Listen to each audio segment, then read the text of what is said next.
Hi everyone, today we're going to learn how to do lock extensions in under 6 minutes. So you want to grab your human afro kinky bulk hair. The most accessible in average beauty supplies is the Vivica Fox Afro Soul. It's once again afro kinky bulk, and you're going in with just creating plaits.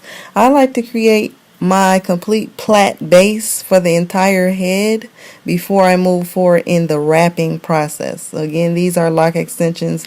We're doing the wrap lock method with afro kinky bulk hair. So again, creating plaits, you're going to have to gradually add in the kinky bulk hair because it's not like the average braiding hair where it's one length. You could just complete the whole braid in one movement.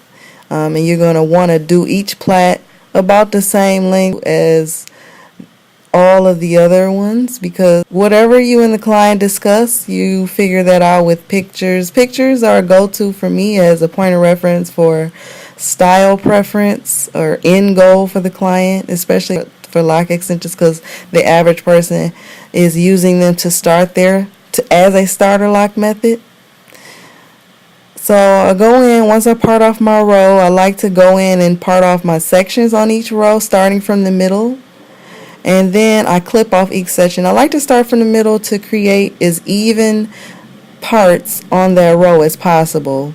And then going in again, separating off a section to create the plait for this first plait on this row.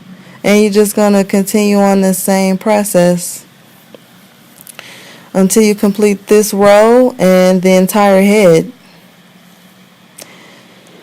Lock extension completion time varies depending on the length and size you and the client decide on, but it could be upwards of 8 hours. Could be shorter than 8 hours depending on how large and short they are. After I've completed the full head of plaits, I begin the wrapping process. So you just again grab the kinky bulk hair and start at the root of the plait and begin to wrap. Firm grip, but a sort of relaxed wrist while I'm wrapping. It's just you figure out the correct amount of tension to use on this style, because you do want it to stay in, and technically it's just hair wrapped around a braid, but you do want it to mature properly so it stays still while it's developing into a sturdier, more mature lock. This client plans to use this as a startup to her locking process. Some people use this as just a style. It can be kind of tedious on the takedown. So, and then the pack of hair is about $35 on average per pack.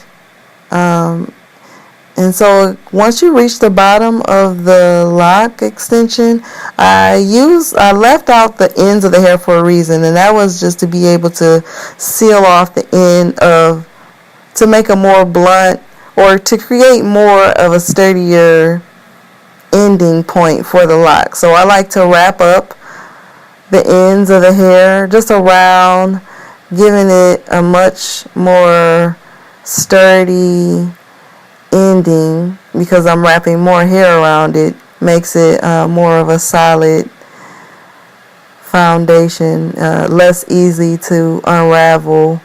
That's why I like to leave a bit of hair out at the bottom just for extra support for the ends, because eventually the client will want to move forward into styling, and so styles gradually can potentially add tension or strain on the lock, and considering that it's just hair wrapped around a braid, any friction could potentially cause slippage. So the better you are at securing the hair from the start to the finish, actually, little to no problems with slippage will the client have.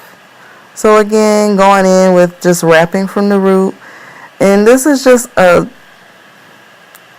consistent method here. It's nothing. It's very repetitive. Nothing varies. Once you complete the plait process, you go in, and this is a very consistent process of wrapping. You start at the root and you rotate down. You're going to come to a point where the hair lessens, And at this point is when you begin to grab just another section of Afro bulk hair from the pile to continue the wrapping process. And again, you see me wrapping at the root here and just continuing to wrap down. It's a very redundant process. You do the same thing over until you complete all of the locks. It's kind of ideal to me to go in and do a rinse after completing the extensions because they can be kind of stiff.